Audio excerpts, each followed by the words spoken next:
Ladies and gentlemen, welcome to today's episode of the Assiduous podcast. I am your host, the Filipino Prince, serial entrepreneur, Filipino Prince, Tycoon, Rene Lacad, and I am joined by my co-host, the diligent, vigilant, meticulous, sagacious, conscientious, methodical, analytical individual, the chiseled Adonis. And this is Assiduous.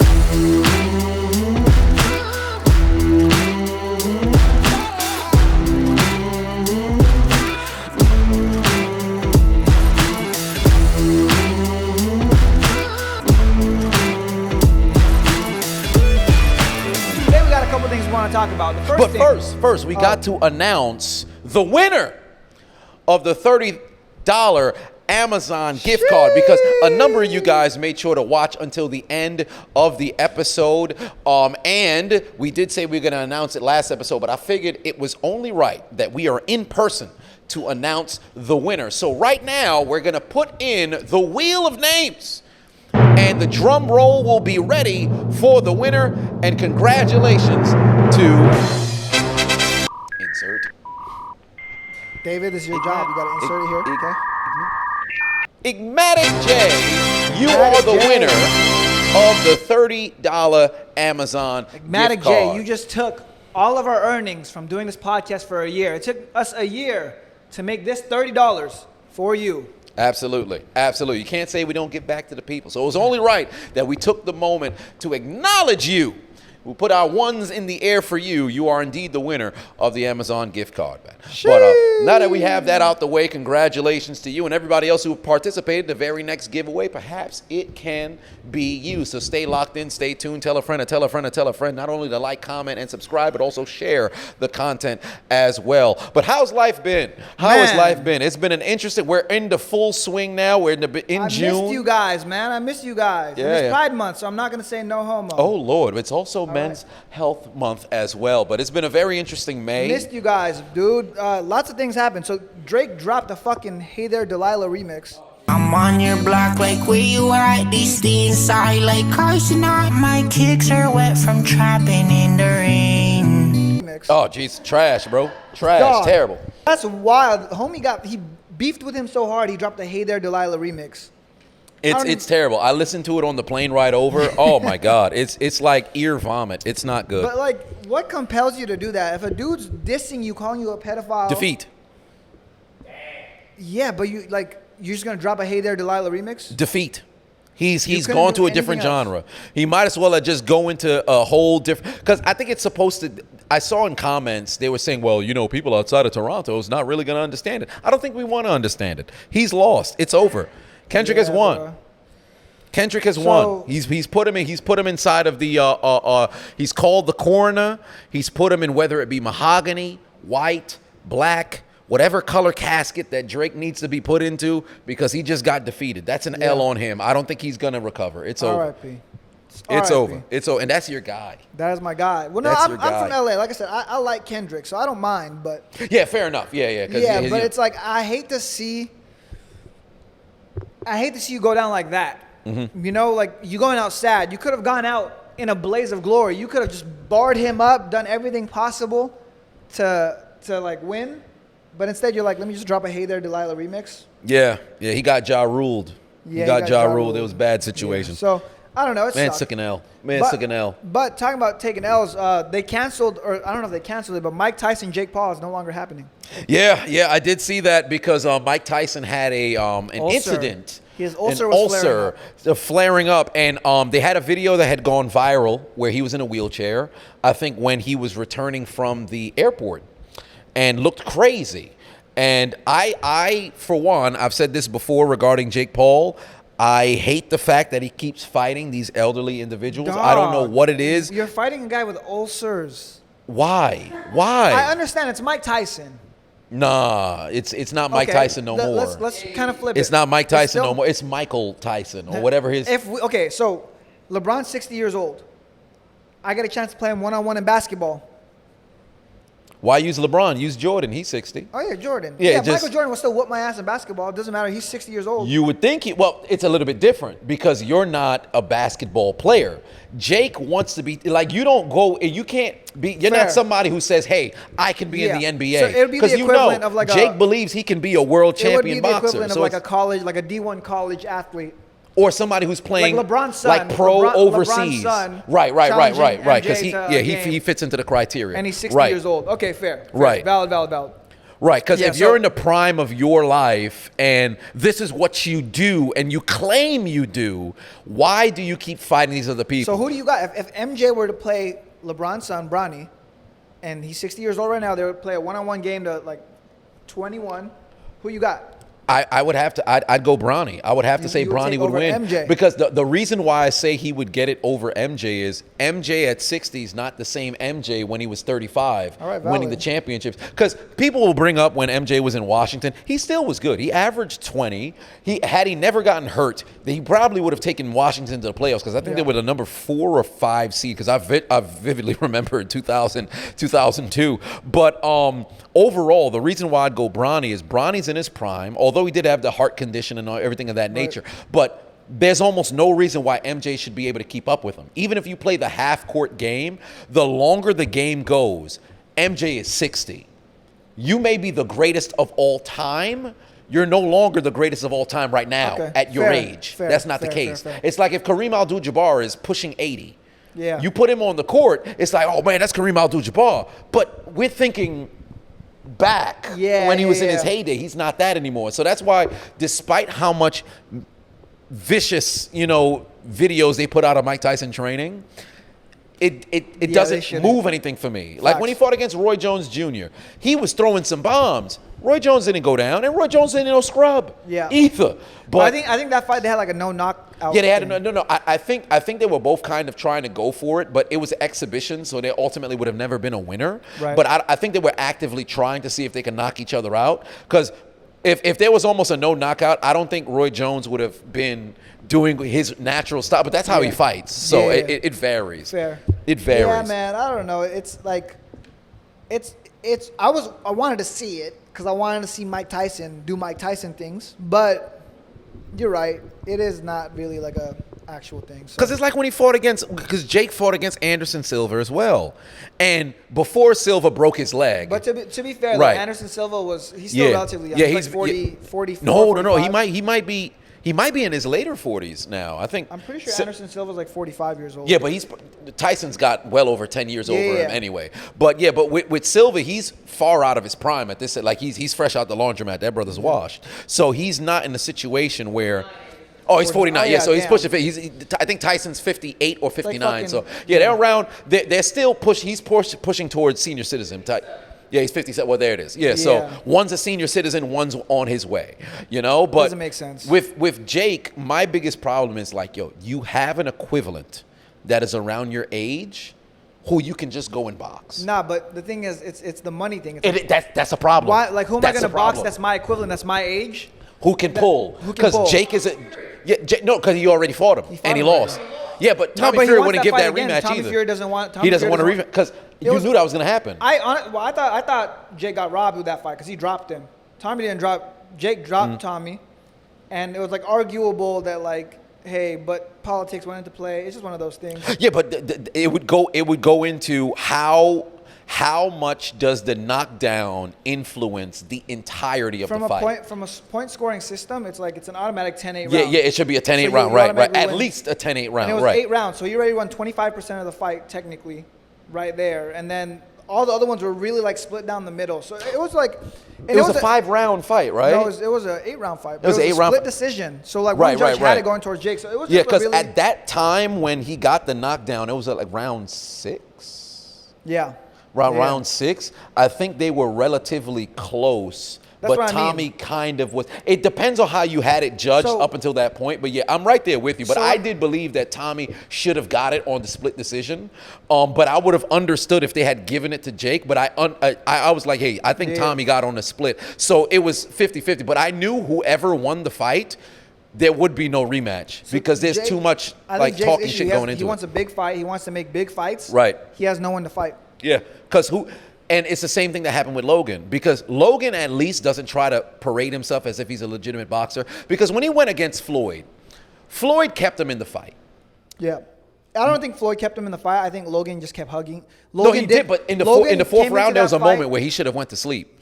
Logan came into that fight saying, I'm not going to get knocked out. Yeah. That's what he came into that fight for. So he wasn't coming in to win. He wasn't coming in to knock Floyd out. He was coming in to, like, not get knocked out. And when you fight like that, like, it's very easy to survive. Like, if I were to fight Floyd Mayweather, I'm pretty sure I could make it fucking 8 rounds. Well, it depends, because it's easy to survive in that fight if Floyd doesn't want to knock you out. Well, no, because if you watch the fight, Logan's just hugging him the entire time. No, yeah, but in the 4th round, there was a moment near the ropes where it was like towards the top, the far end part of the screen, where Logan got hit and he stumbled back, and Floyd had an opening. I'm not a boxer. But there was a huge opening that was there, and it was similar to what almost, not necessarily to the same degree as Tyron Woodley versus Jake Paul, but there was an opening that if Floyd was actually boxing, he takes him out. I think Floyd was playing with his food. Yo, absolutely, the entire time. Because he did the same thing to Deji. He boxed Deji. He was playing with his food, and then eventually he's like, all right, I'm going to finish him. But he was playing with his food too long, and then Logan kind of got savvy to it. He's like, I'm just going to fucking hug this guy. And he just kept hugging him. He's a way bigger guy. Yeah, because he had the time. Because in my opinion, if Floyd really wanted to knock him out, he could have knocked him out. But I think he just kind of just waited. But down towards the tail end, like if you watch the final 3 rounds, I'm right there with you. Because I think 5th round was the last round that Floyd, if he really was to go after, he could have knocked out Logan. The last 3 rounds, Logan was just hugging like a muff. Like, there was almost no openings that was there. I think if I had to box Floyd, and my job wasn't to box, like not to fight. My job was just to survive. I would literally, and I could hug him. Floyd's not a big dude. I could just hug him. I figure I could survive a really long time. You think so? Every time he gets close to me, I'm just gonna run in and hug him. You don't think he'll be able to identify where the opening would be after a set period of time? Because remember, the difference would be, and this is why I think it's more contingent on us looking at it from Floyd's perspective than Logan's, because I think if Floyd really wanted to and say, yo, I'm going to knock this guy out, the openings would have been there. Because there's only so many times you can go in for the hug and not leave yourself vulnerable. But I think the openings come from, I would approach it more from an MMA perspective and less like a boxing. But then you're in a boxing ring. Because I think the openings come from other people trying to fight. Like if I was trying to fight him, he's going to see every single hole, and every time I try to throw a punch, he knocks me out clean. Right. But if I'm just like this, and I'm running and I'm hugging him, every single time, like I feel like I could survive. Like he would change the approach, because now, because if you're like here, you're clenching or whatever, you could probably leave yourself open to a vulnerable body shot, so he could just super load those up. Yeah, I'm curious how that would work. It all depends on, because if his mentality is I'm knocking you out and your mentality is I'm gonna survive. If you're no longer going on the offensive, the moment that he identifies, oh, you're not even trying to box me anymore. Cool. It's on site. True things. You're gonna leave yourself open. Valid. That's where you can get fucked. Okay, so I think the reason I thought about it is because there was the Islam Makhachev versus Dustin Poirier fight this weekend. Yeah. And Dustin Poirier is probably one of the best boxers in the UFC. Right? This dude got outboxed by Islam Makhachev, who's not a boxer. And I start to run my head. How does that happen? Islam will outbox a lot of these guys. It's because of the threat of the wrestling. So if you're a boxer, you can't really unload because you're always weary. Like the second I start punching, dude's gonna grab me, he's gonna take me down. I'm fucked. And because of that, they're always careful with their hands. And you saw the exact same thing. Khabib, when he fought Conor McGregor, Khabib dropped Conor with a punch. Crazy wild, overhand, because Conor was thinking he was gonna go for his legs, put his hands down, boom, got caught with a punch. So it just adds another dimension to the fight. Did you watch that fight? Yeah, I watched the fight. Very interesting because I think we have to mention that Islam also won with that damn staph infection. Yeah, staph infection, which is crazy. But overall, I think there was moments where Dustin was on the ground, and I guess he was trying to see if he could escape, but he was getting grappled and everything. It was very funny to watch. But overall, I wasn't surprised by the I don't think anyone was. I was watching reaction videos. Everyone's like, "Oh, there it is." Right. It was almost like while you were watching the fight, it was kind of like you're timing when is it going to happen. When it's going to happen. And Dustin, he put up a hell of a fight, dude. He lasted 5 rounds. Yeah. Pause. No pause. It's Pride Month. He lasted 5 rounds with Islam Makhachev. More about you. Right. He said no pause. No Diddy. Yes, no Diddy. I should say. Yeah, it would be yes Diddy, I guess, in that case. Yes Diddy. It's Pride Month, baby. So no, but like he survived that much, and I think he exceeded people's expectations. Even though he didn't win, he exceeded people's expectations by surviving that long. Right. Before the inevitable result. But I Now, think, do you think that's his last? Because he himself said it, like, oh man, I think this could be it for me. I mean, he has money, he has businesses, he has a family. Like, I don't think he wants to take any more brain damage for unnecessary reasons. And climbing back up to get a title shot, like the only reason he wanted to fight was to get a title, but to have to climb back the fucking ranks is. It's a lot. It's a lot. bro. And is it worth? Because more often than not now, especially at the level that he's at now, you're probably fighting, what, twice a year? Yeah. So And is those it training camps that they take. grueling? It's grueling. Grueling. To subject yourself to that, to have to climb back, you're looking at like at least another like 2-3 fights before you get another shot. Right, exactly. That's where it's not even just, okay, I get one more fight, then I have the title shot. You're probably not going to get the title shot until the top of 2026. Yeah. Or very late 2025. And it's like, do you want to do that? Nah, bro. Is it to build back up the confidence? This could be it. At some point you lose. Yeah, you lose like your motivation. But he did a great job. But that's one thing I noticed from it. I was like, Islam, because people always say like, oh, people say Islam's bad at boxing. Then why did he outbox Volkanovski, who's a great boxer? Why did he outbox Dustin Poirier, who's a great boxer? Because it's crazy to see these guys outboxing them, but it's because of the wrestling threat. Right. Because it adds an entire dimension to the game where if you're just boxing with a guy like Floyd Mayweather, if he's just boxing with a guy, he understands boxing so well. Like I hate saying this, but he's almost perfected. Yeah, he's a boxing savant. He's a savant.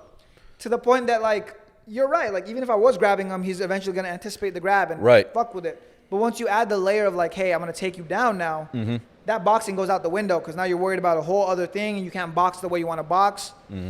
It doesn't work the same way.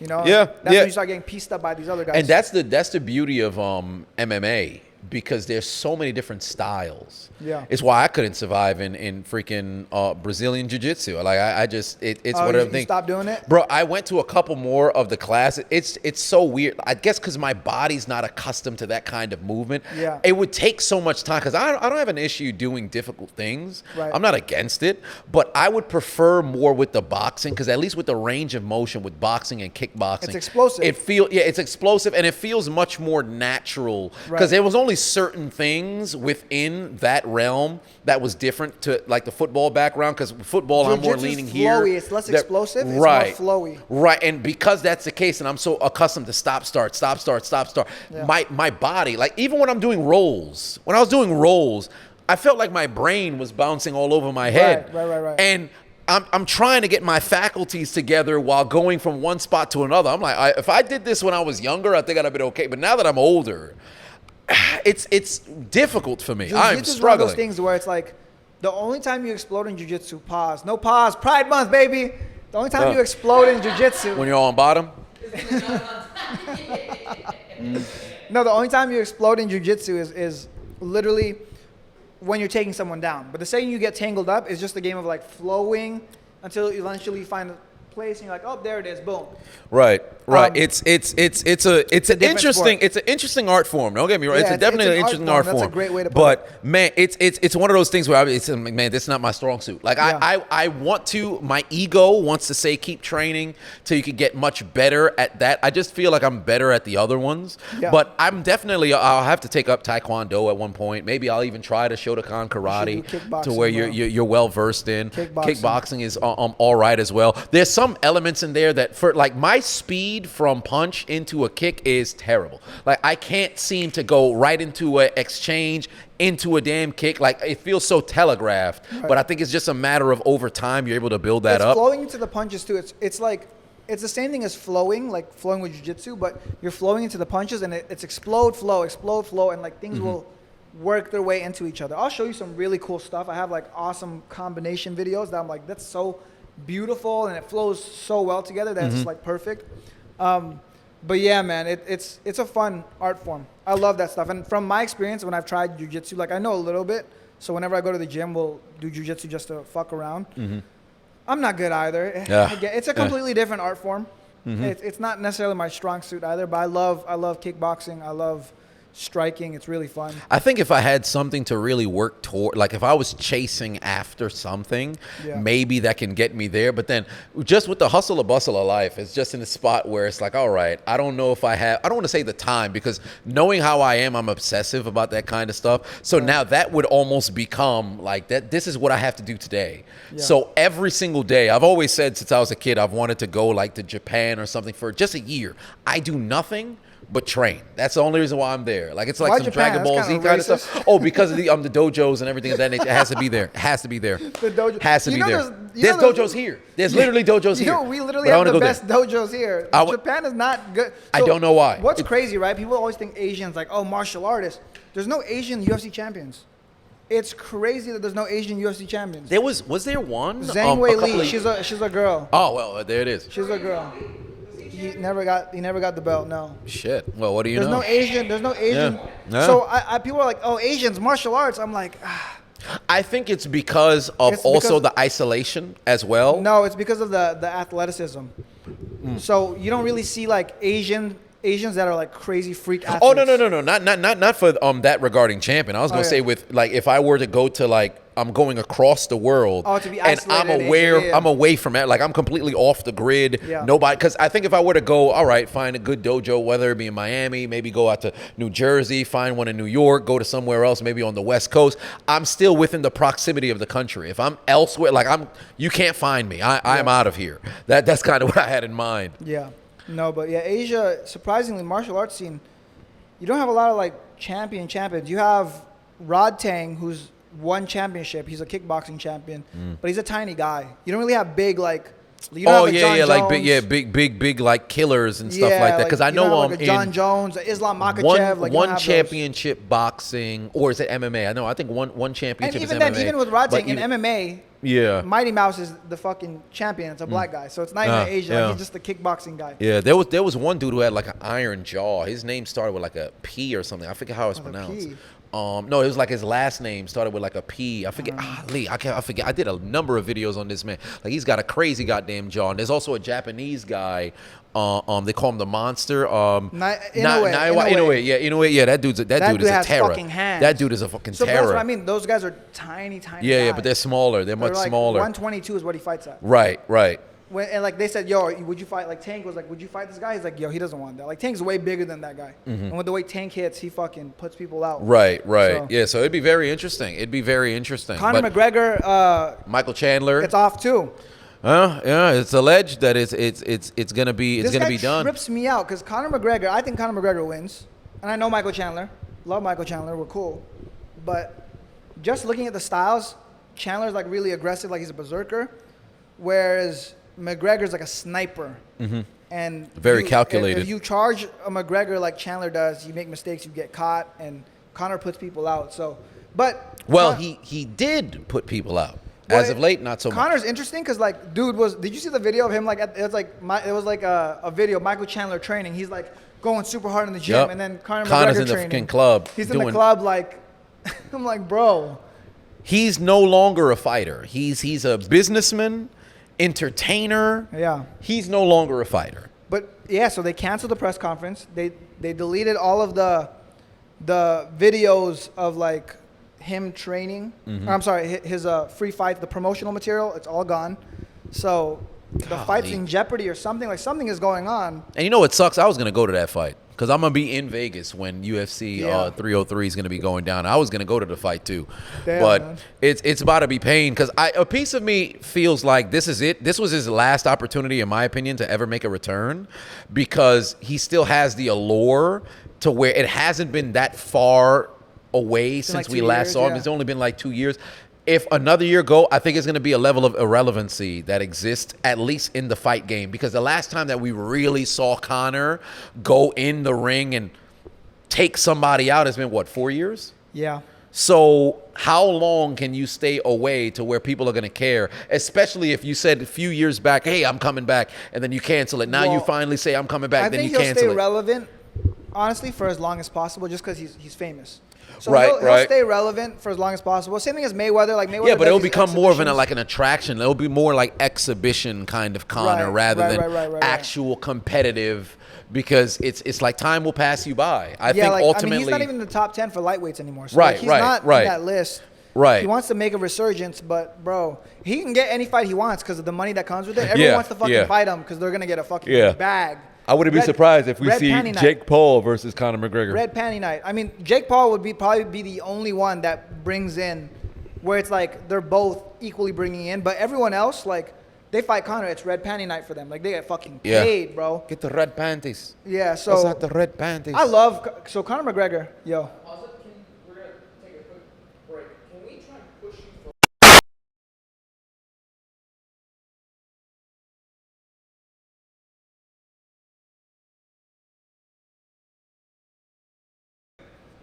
Anyways, sorry, the sun got in the way. But yeah, Conor McGregor, Jake Paul, I think that's one where it's like they both have a draw. But Conor doesn't want that fight because Conor's still technically a real fighter. He's not like a retired guy yet. I think at some point it does happen because the money there is insane. It has to happen. The money talks. But yeah, man, it's hard for him to delay this long because his clock is ticking. Yeah, and that's it. And I think even for Jake, to a certain degree, because let's just say if Jake were to fight, Ryan Garcia said that he wanted to fight Jake Paul if Tyson Ryan Garcia's couldn't go actually through. on crack. Well, You see his last fight? That's that crackhead energy, bro. yeah, he was some sort of substance that he was on. No, I don't know if that's like all, but I think just the fact that he's like a little manic. Mm-hmm. When you're a little broken like that, you fight better. It's Well, weird. you're unhinged. You're unhinged, yeah. You're unhinged, You're so it feral. makes Like, sense. you're like, so, Yeah. I don't know. I bet on Ryan Garcia to win that fight because everyone was like, no, there's no way he wins. I'm like, bro, when you see people go off the rails a little bit, that's typically like a good sign that they're gonna be a good fighter. When they start to go off the rails a little bit, you know, and you don't really see that often with fights. So with Ryan Garcia, he started doing that. Yeah. I'm like, yeah, he's gonna win. Yeah, I just had a remember feeling when they about had it. like that interview thing. He's like doing a damn song like, or bro, what's whatever, going and on Tank with is you? like, "Oh, you taking this seriously?" And only to find out that he was. He won. He was, yeah. Yeah, so I don't know. Conor McGregor, Chandler's off. That sucks. Mm-hmm. I was looking forward to that. I wanted to see Conor again. I think styles make fights. I think Chandler's in a better spot right now. He would beat more people in the division. I think Conor McGregor is a really bad matchup for him because he just the way they fight. Just the Conor's way a they fight? sniper. He takes people out. So Fair enough. You went to a boxing show recently. yeah. Yeah, and that was Me wild, and David wasn't it? actually went. Yeah, that must So, have been yeah, it's crazy. really sad. I don't even know if I want to talk about it because it's really sad. I think it's I guess it's just the reality of Well, remember how in the very first episode or second episode of the podcast we talked about if you could kill someone with a punch? right. We saw that happen in real life, Yeah. and it was like a full circle moment where we saw it. Rest in peace.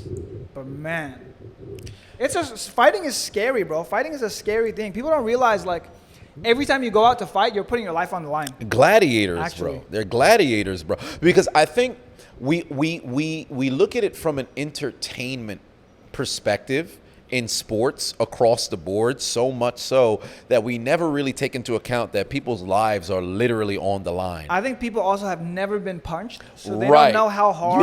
You have absolutely no clue. They can't fathom how hard some of these people punch. Right. Even with gloves on, even like there's like they punch really fucking hard, bro. And they don't realize that. It's like getting clubbed with like a blunt object. Right. And furthermore, the people who have been in fights, the person you're fighting, they're not training to fight you. yeah. When you're in the fight game, your opponent is training to fight you. It's almost like you're going against an executioner, and you too are also an executioner. And you like create a game plan. Right, because Yeah. on both ends, you're risking your life, the other person's risking their life. So whenever you have a situation where unfortunately somebody dies in the ring, that can happen. It's a real life reality Deontay kind of Wilder said situation. something Yeah, a little 'cause bit when you talk crazy. about you can legally, He's you like know, boxing is the only sport where you could legally kill someone. legally kill somebody and get away with it.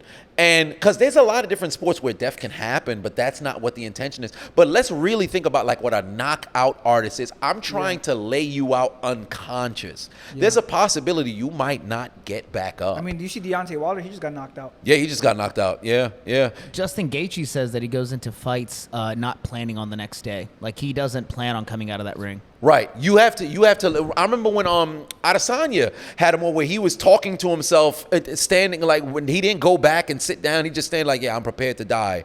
I'll die for this. I'll die right here. You have to have that. That's where there's a level of having to be unhinged. That's why people to go that and make be a in the lot fight of money. game. That's why once people make a lot of money, They get out. They lose that. They lose it. They lose so it. Deontay Wilder, I think when he started, he was broke. You know, he hasn't been boxing for that long. Yeah, he hasn't. Like when he won his belt, like he was only boxing for like 2 or 3 years. Yeah. So like he literally, started like late or early 2010s. He had a daughter and he needed to pay the bills. Yeah. He's She had fucking spina fighting bifida. for survival. So even when you watch them fight, he would just fucking punch like a crazy person. Yep. I saw a funny tweet. It was like he fights like the dude that doesn't know how to fight, but just hits really hard. Yeah. Legitimately. And he would just knock dudes out unconscious. He was scary. But I think because he made so much money, he lost that like. Yeah, the animal instinct, because there was, after he knocked out his friend, because he had lost to Tyson Fury. Yeah. And then afterwards, because he still had that same did one mentality, more but then fight. afterwards he did one more fight, Knocked the dude out. and he knocked the dude out. But then him and that dude were like, cool. And this came off the heels of the other boxer who had gotten paralyzed, and I believe he went on to actually pass on a couple of years later. And Wilder was crying in the press conference. He's like, yo, that dude, he don't even got no kids, all this other stuff. Like, yo, do you know what you got to go through after the fight's over? Talking Look how about he got Pritchard Cologne. hit. Richard Cologne. There's Pritchard Cologne. Yep. Correct. This man ain't have no kids. Man,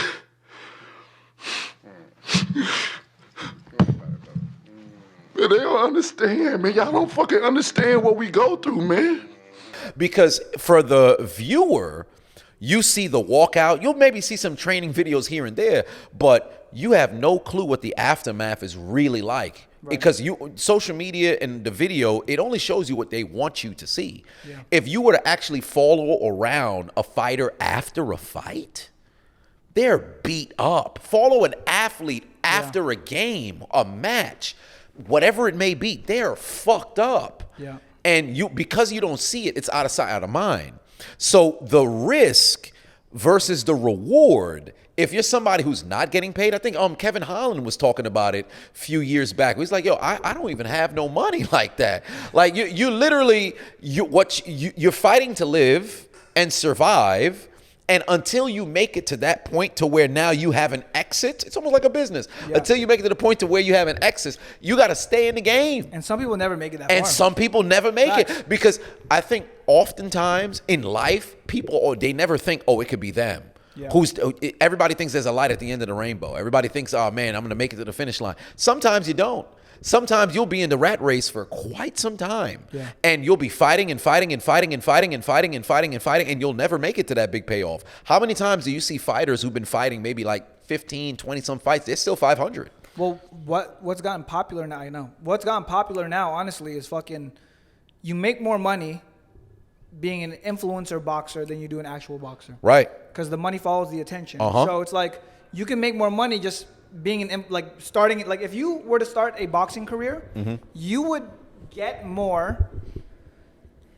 paid more than a real professional boxer if you were to start a boxing career, just because you have a following already.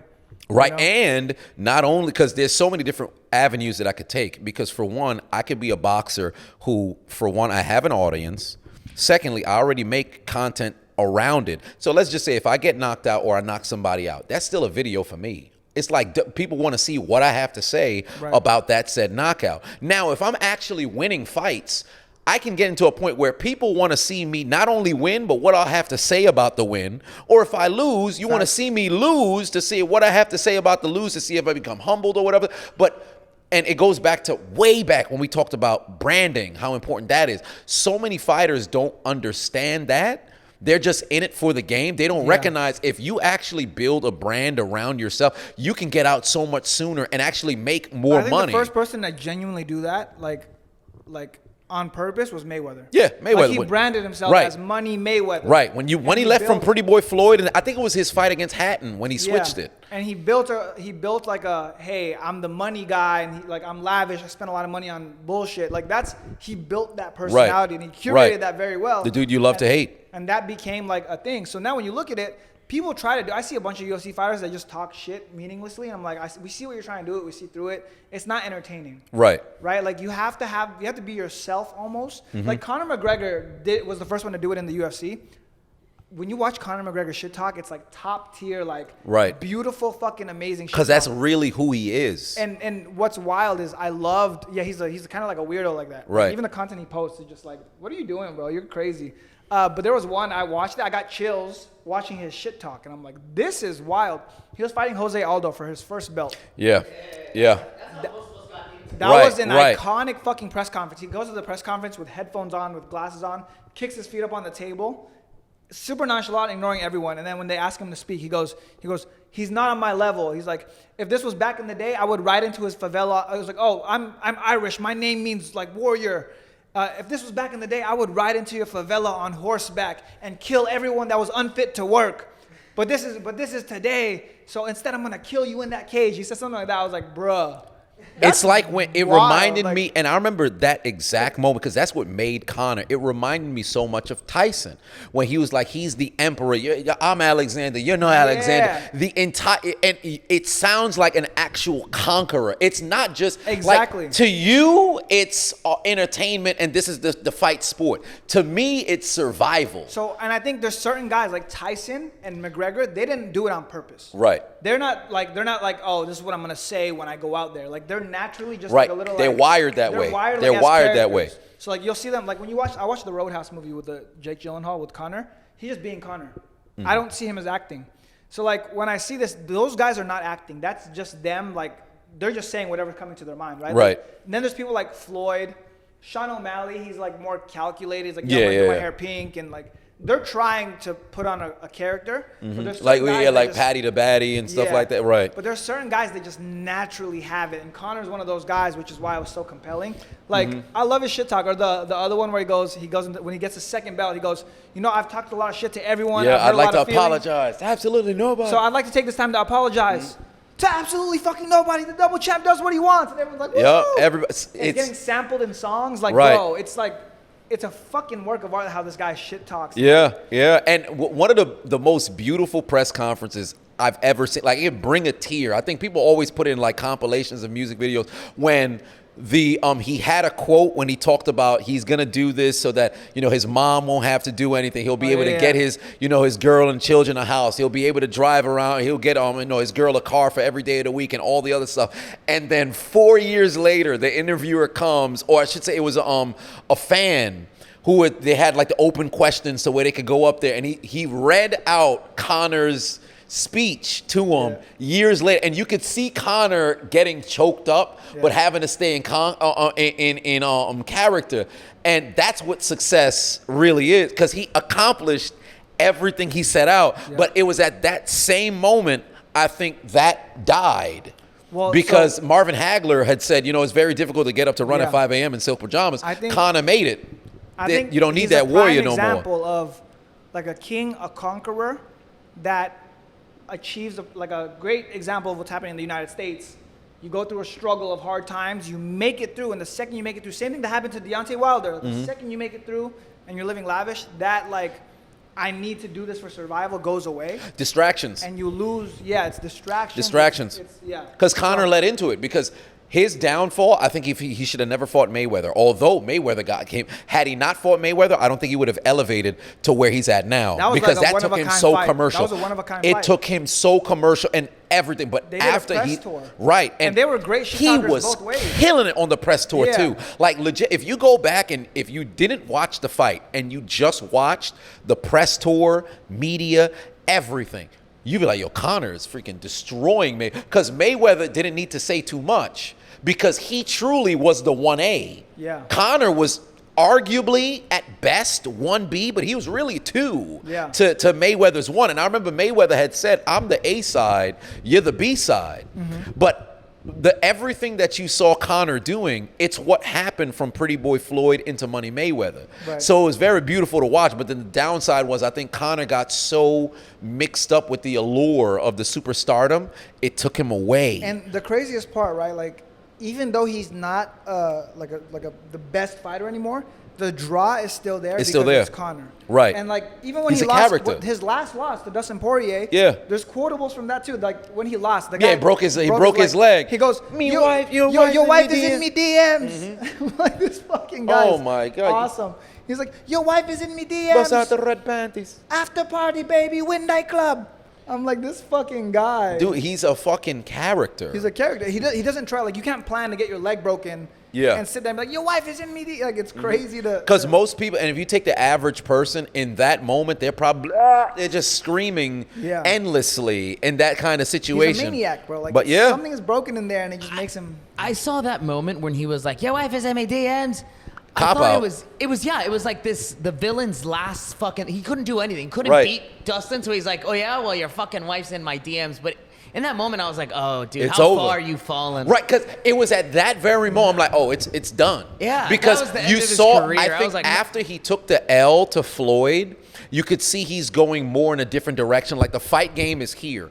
You've now become truly at that moment. I think he made like 75 or maybe between 50 or 75 mil at Then that he point. sold. Then he sold Proper 12 Yeah, for like a and couple Proper hundred. 12. He had already. You're a 9-figure guy. Yeah. All of everything that you needed, you've already accomplished. And what's the purpose of going Why back are to the you UFC fighting? now if you're not going to go and conquer? The moment that he lost to Poirier and the leg broke, it's like, yeah, this is just the loser, the sore loser You coming know, out. Dave, you guys watch Dragon Ball Z, but it reminded me of like when Vegeta first landed and then they kicked his ass. He talked so much shit and then they kicked his ass and he was like crawling back to his spaceship. Crawling back to his It's like, spaceship. damn, Right. dude. And then even when Krillin had spared him and you're still talking trash as you're leaving, like, yo, you should be dead. Like it should be over at this We're point. sparing your life. Right. dude. What I kind of respect that. Like that, you go out. Like remember how in the beginning of this podcast, I was like, if you're Drake, you don't go out like that. The fuck, you're gonna go out. You're gonna make a hey there, Delilah. Like, go what out how the- you came in. Yeah, Yeah, like true. Conor, he Go out stayed on your sword. I think it would be more lame and like less true to his character. He would be disingenuous if you guys leg broke and he's like, "Good job, Dustin. Good fight." Nah, fuck that. Your wife is in me DMs. Go That's out a like good that. fucking point. Yeah, like, that is a good still point. the same energy. He's still the Yeah, same guy, I'm the but same guy. it's just You're it's not gonna humble admirable me. to see that. Hey, you know what? He's still the same dude, but then it's kind of disappointing knowing that like you're falling from grace. It's sad, but It's just- also All you got now is to talk shit. Exactly. And because somebody like Floyd, because he's never had the L, he could stay where he's at. That's why people are constantly hoping that he could get humbled, but there's nothing you can say. there's a difference between Floyd and Conor and Tyson, right? Like with Conor and Tyson, it's just them. Yeah. Floyd, I think, is very curated. Yeah. He's very calculated. So he can pick and choose. And even when he fights, he's not fighting with like an animal instinct. He's fighting in a game of like chess. He's playing a chess match. Yo, absolutely. So- He legitimately dictates the entire fight. I think that's what a lot of people, whenever they watch, because most people don't really understand the fight game. They always think it's just like a knockout artist kind of game. Right. There's so much strategic, because you used to fight. There's so much strategy It's that who goes you into fight, it. It's how you market the fight. Right. Right. So it's interesting that Mayweather's the producer on all the pre-fight promotions. Yeah. All Mayweather promotions. He's promoting the fight.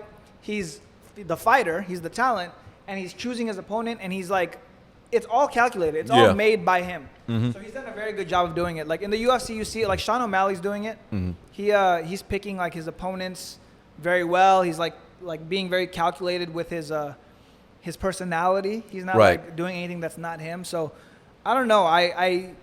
You don't really get these Conors or these Tysons that often. There are a lot of people who I see are trying to leverage personality. Like even we'll stay with the name Sean Strickland. Yeah. He's been very vocal.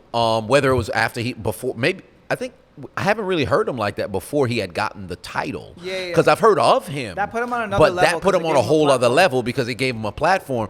And then the fight camp, because he actually trained right near me, Yeah, you were like saying down the block from me, and the entire build up to his most recent fight, he's like, man, I'm gonna knock you out and all this other stuff. And then when you watch the fight, that wasn't even it didn't look like that was his actual intention in the midst of his fight. He just seemed to be more of, all right, well, I'll go through the motions. Oh, I see an opening, bang, there's one, and everything. So it's very interesting because people will buy in for the character and the build-up, and then it's almost like the actual fight doesn't matter anymore. It's just like it's just what is pre-fight, what is post-fight. And I think for Strickland, people are more interested in like the post-fight or pre-fight interview to see what he'll say rather than what happens inside the ring. I saw the promo for the fight, and the top-rated comment was, "I got Strickland by press conference." Oh my God! Yeah, that had to be the top liked one. That had to be the top liked one. Paulo Costa's performance in that fight was awful. Right. Bad. How did it end up split? That was that was crazy. How does it end up split? Here's what happened. I think it goes back to what you're saying with boxers and jiu-jitsu, where it's like they are limited to their boxing, because I noticed that anytime Paulo tried to go for something, Strickland was just straight punching him in the face. So the way Strickland fights, he does a defense. It's like a defensive pressure, meaning he's gonna walk towards you, and if you watch that fight, he doesn't ever like stop to fight or like stop to like, because fighters, they're squaring up, they're kind of like getting a read on each other. Strickland does this thing where he goes like this, and he just walks forward the entire time. Terminator style. Down, He's terrifying. And he's doing like this defensive pressure where he's not giving you room, and it's like, unless you're gonna stop and fucking square up and just fight him like that because he's a good boxer, you're gonna be getting pushed back the entire time. That's what threw Adesanya off. It's unorthodox. Yeah, it's hard because it's almost like his style is against everything that you naturally prepare for. You get a weird, so you end up getting weird. Like Adesanya, when he fought him, he wasn't ready for that. Like now when they rematch, I think Adesanya whoops his ass. But I think because he wasn't ready for that, and he's just caught him off guard. Yeah, it's just like caught pushing him him off back. guard. Like, what the fuck do I do against this? Like I'm trying to. Because you're looking for an opening of like, wait, I see one, but is it? Is it really? And then he starts kicking and punching. He lifts his legs and just exactly. He's like he's moving. It's like Bart when it he's doesn't like swinging make his sense. arms, and he's like, he's just like, if you come near me, I'm gonna hit you. Yeah, it's so weird. It's hard. Like it's hard to fight those types of guys unless you like wrestle. And how do you imitate somebody who? Because it's so bizarre.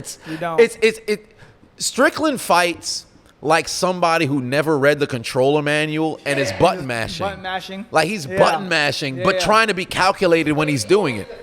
It's so weird. Yeah. So it's I think Paulo Costa ran into that. He didn't know what to do with it, and then you get more tired going backwards. So Strickland, if you watch him fight, he doesn't get tired because he's just taking small steps forward. Like he's just doing this for 25 minutes. Costa's like running backwards for 25 minutes straight. He starts sweating. You have all this muscle mass. You're like getting tired. So by the end of it, he's like, "Fuck, man." But I am curious what you thought regarding the judging, because I agree with you, David. There's no way that this should have been split. And Dana White went off in the post comment saying that guy shouldn't never judge again. So I'm very curious, what's the thought process behind like the judges? Because how is it that the populace can see one thing but they don't? They see something else. I'm very curious. It's weird because judging is subjective. Right. So they have scoring criteria, right? Which is like when you look at it, UFC, it's like control of the center of the ring. Mm-hmm. So that's like one of the scoring criteria. Damage is another scoring criteria. Like significant strikes, takedowns, drops. Like these are all scoring criteria. When you look at a fight like that where no one's really getting hit, and Paulo Costa is doing like what looks like harder hits, the judge could be giving the rings or giving him the stuff. I don't know. When I'm looking at it from TV, I'm like, this is pretty clear. Right. Sean's walking him down. He's doing all of the work. Like there's not much happening. So. Yeah, I don't know. With judging, it's weird. I don't. Do you think there should be? I don't want to say disciplinary action because that would be that's the wrong terminology. But should there be a level of accountability? Because if the owner of the company is saying this is bullshit, how are you scoring this? If the populace is saying this is bullshit, there's no fucking way. I don't want to say the fighter's body language because damn near every time you see a fight go to decision, both fighters put their hands up. One person can know they lost. They're still going to put their hands up. I think it's more so the gaming commission though, because they're not in charge. Okay, of these refs. So how do you if there is a particular judge, ref, whatever the case may be, that has constantly been tied up in controversy, like whether they've been scoring incorrectly, if it's a ref. Bad stoppages. If you're in a situation where you're doing that, if you were on the gaming commission, how would you put forth any form of disciplinary action, accountability? Would there be fines, sanctions, you have suspensions? To put it under the radar. Like, I mean, under the microscope. So a great example, funny enough, like, you know, basketball, there was the fucking judge that was betting on the Celtics. Yes. And then they looked at, like, everything's like, yo, how come every time this guy's the ref, not the judge, the ref, the Celtics win? You know, like, that's crazy that the Celtics always win when this guy's the ref. So then they put him under the microscope. They started looking at it. They started looking if he was gambling on the fight. So I think it has to be something like that where, what? I don't know what ended up happening. It was a coincidence, I think it was, that ended up happening. But there was the referee back in 2002 with the Lakers and Kings who actually had fixed the game. He ended up doing some prison time, and then he had like a podcast.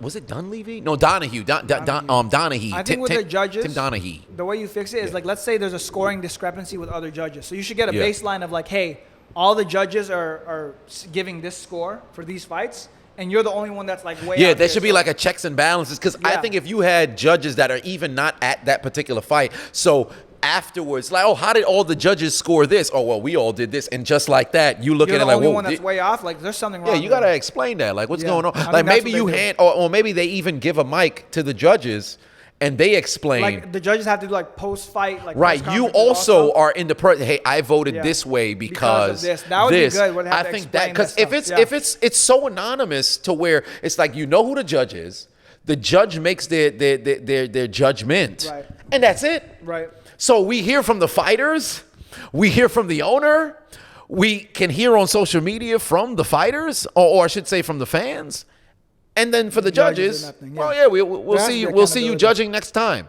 They'll never explain why they voted the way that they voted. Even the commentators, you hear their opinion. Right. You get no opinion from the judges outside of the score. Yeah. So they should put a mic in front of those guys, because if they're qualified to make the judgment, we should at least hear what their thought process on the fight was. I think that does nothing but actually amplify the fight. I agree with all of it. Yeah, I think that does not. That we might have just found out a solution to fix it, because that'd be perfect. Because the commentators, you're hearing Rogan, you're hearing DC, you're hearing these guys talk about the fight as it's actively going on. Right. So I think if you now put a mic, maybe not during the fight, put the mic in front of the judge, because I think that can, have some. All it takes is one person from the corner to just lean over. Oh, they said you're losing the fight. Usually you hear the cornerman say, "Hey, yo, we're up," or "No, maybe we're behind," just based off what they've been watching. But if you put the mic in front of the judge afterwards, even if they don't have to do it live, because I think that could be a little bit dangerous, given the fight camps are right there and you have unhinged people. But you bring them in the back room, you do an interview backstage, and you say, "Hey, you judged this one. What made you say you wanted it to go this way? What did you see?" I think that's that'll never happen out of just safety for the judges. There's so much money involved, right? So many people, and it's like, you fucking fucked us, buddy, and now you're gonna get it. No, it's a big reason why. Sorry, Renee, but it's a big reason why in English football they don't have any black referees or any Indian referees or any Asian referees. They just have white dudes out of protection for the ref, because if they fuck over a team and they happen to be black or Indian or any other race other than white, it's like, oh, on top of it, he's this. And like that happened in I think it was the World Cup where they had it. By the way, I looked it up, and that is the official statement from from FIFA. That's crazy. That's wild. The way I look at it, I think if there's some sort of internal commission that just judges based on like score discrepancies, because that's like all numbers that you can see, I think you'll be able to do it. Or maybe if they make the judges anonymous, fans could do it. Fans could look at scorecards historically that this judge did. Yeah. Put it under the microscope and bring it to their attention. So I feel like that's something that's possible. Yeah, usually the fans end up doing stuff like that. The last thing I want to talk about, though, is, because I want to get your opinion, Celtics Mavericks. Oh, yes, NBA Finals. Right, NBA Finals. Great bringing that up right there. I want the fucking Mavs to win. I like Luka. I like Kyrie's resurgence. Kyrie pissed me off because it felt like Kyrie was wasted basketball talent, because Kyrie's literally, like, as a basketball fan, when I watch Kyrie play, I'm like, dog, you are a fucking magician, wizard, savant with the basketball. Right. You are special. But I understand Kyrie's a principled man. Mm-hmm. So he had to stand up for certain things, but it got in the way of us seeing beautiful basketball. So as a basketball fan, it pissed me off, because I'm like, man, I get it. As a human, I understand where Kyrie's coming from. as a basketball fan, I'm like, fuck, we're losing this like magical thing you do with a basketball because you're letting this stuff get in the way. So to see him come back because he's in a fucking conservative state, vaccine-free state of Texas, it's great. And then Luka alongside him, it's like Bron and Kyrie again, you know, and they had like one of the hardest paths to the finals. Oh, absolutely, They beat absolutely. the Clippers. The Clippers, the Suns. The Suns. No. They beat the beat the Clippers. The And then they Timberwolves. beat the Timberwolves, And and now then they're- now, the Well, hold on, Timberwolves, no, and then there's they beat 3 in the rounds, no? there's 3 rounds. They Clippers. beat the who was it in the second? Because it was the Clippers first, then they beat the Timberwolves beat the Nuggets. Clippers. The Mavs beat the. Why is it escaping me? The Mavs beat the. they Was it the Grizzlies? No, it wasn't the Grizzlies. They didn't go there. Why is it escaping me? They beat the. Thunder. The Thunder, yeah, the Thunder, the the Thunder. number one 'Cause seed, they- so yeah, they the beat- Thunder was the number 1 They seed. beat That's the what it was. They beat the Clippers, Thunder. They beat Yeah. Kawhi, Paul George, Westbrook, and Harden. Yep. And then And after that, they played the number 1 seed. Gilgeous Alexander and a beat Holmgren him. and a very young And then number after 1 that, they seed. beat the team that Beat the champions. Nuggets. Yeah, they beat So, the like, champions. Their path has been crazy. Right. To get to the Celtics. And the Celtics, I don't like because I'm a Lakers fan, so I'm a little bit biased. But also, like, I don't know, Jason Tatum's kind of like a front runner. Bro, I despise front runner. Boston because Boston are underachievers. Yeah. Because if you take a look at it from 2017 conference finals when they had Isaiah Thomas and everything that happened, they lost to the Cavs, rightfully so. Yeah. Following year, very young, you have Tatum, his second year. You have or maybe that was his first year. No, 2018 his second year. Jaylen Brown his first year. They take LeBron to 7. They end up losing. 2019, 2020, or 2019 down year. 2020, their conference finals, they lose to Miami. 2021, they're done. 2022, you're favored to win the NBA finals. You lose to Steph Curry and the Warriors. Yep. 2023, you lose in the conference finals against Lights were Miami. too bright. And to make matters even worse, 4 of the last 5 years, they're favored to go all the way. And here you are. If they can't get it done this year with Porzingis, with Drew Holiday, with Tatum playing out of his Stacked mind, fucking team. they got like $1 billion. It's the issue- 2 max players. I You think can't the win issue it. with that team, this is my genuine opinion, they don't have a clear, concise leader. They Mm-hmm. have 2 like 1Bs. They have Tatum and Jaylen Brown, Right. who are like both. They're not the fucking leader that they need to be. Yeah, I don't think they've made up their mind who's number 1. Because if you look at like with Well, I think LeBron's, they think it's Tatum, but like also it's supposed to be Tatum, but you can see Jaylen Brown can also lead a basketball team Yeah, too. exactly. So, and my biggest issue that I've had with them the last 4 years, when the fourth quarter comes, they play my turn, your turn basketball. Yeah. So whoever has it rolling, I guess, well, then you'll be getting the most of the shot attempts. How is it that it's not, I don't want to say even, because you don't want to go into it and say, all right, we're going to analytically make sure we got the same amount of shot attempts. Yeah. But it's always a huge discrepancy because it's Tatum's fourth quarter or it's Jaylen Brown's fourth quarter. You never see I think both the of issue them. when you do that too, you get your team out of rhythm. Right. Because if one dude's just fucking chucking the shots up, you're gonna get your team out of rhythm. And now, given if the dude's fucking getting buckets, if it's fucking like Kobe, Yeah. and he's like, or LeBron, give me the ball, I'm gonna score it. Mm-hmm. It's fine, but at that point, your entire team is fucking. You're out of rhythm at that point. you know? Right. So you get your team out of rhythm, but then more than that, when you watch them play, it's reminiscent of like I don't know if this was the 2017 Rockets when they were just Jacking up threes? Yeah. Yeah, 2018 That's- Rockets. 2018 Rockets. The Celtics play the same way, and the Rockets almost beat.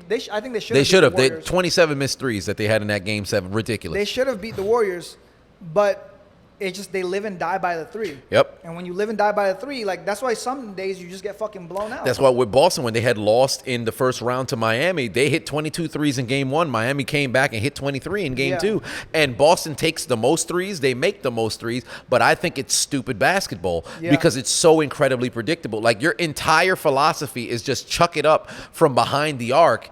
I think it works when you have like a Steph Curry, because there's not shit you're gonna do about that. Yeah, but then they also have an infrastructure in Golden State to where if Steph Curry's the one who's taking those threes, or maybe it's Klay Thompson, they got people who's down there to go box out.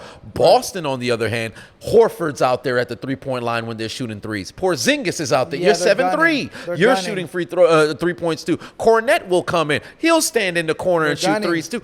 All of these guys just stand around the three-point line. But overall, for me, I'm leaning with Dallas to win want in this Dallas to series win as well. bad, bro. Oh, not necessarily because I hate Boston, think but I'm Luka really needs one. cheering for them boys I to think go and get that Luka job needs done. one. I think Kyrie needs another one because that's like Yeah.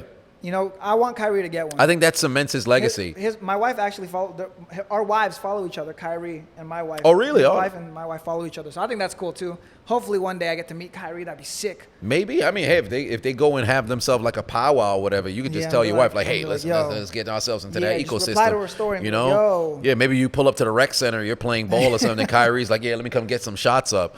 But No, overall, yeah, man, I want Dallas to win so yeah, bad. me too, because I think Luka deserves it. I like Luka a lot. Right, I like right. Kyrie a lot. I like that team a lot. So when I look at basketball, I look at it as a team. I think one of my gripes with, like, Kobe, I have a Kobe tattoo. One of my gripes with Kobe is it was a Kobe-centric basketball strategy, which worked because Kobe is a team player, believe it or not. He's, like, I think the highest assists per game for shooting guards. But it was still a very Kobe-centric approach, with the exception of when Shaq was there. Right. Then it was kind of like more of a team game. The reason I like LeBron is like a team, like he plays team basketball. The Mavericks play team basketball, where it's like Kyrie and Luka will take turns in the same way that you have Jason Tatum and Jaylen Brown taking turns, but Right. they take turns facilitating, not taking turns scoring. right. So they'll take turns like doing the assist or leading the team, and you have like an up and coming leader in Luka who's proved that he can lead a team. He led them to the conference finals before, and you have like a vet leader, which is Kyrie. So you got two leaders that fill different roles versus a young Celtics team where I don't know if they have their like identity like that. It's So- going to be very interesting. All I know is if Boston doesn't get it done this year, that's it.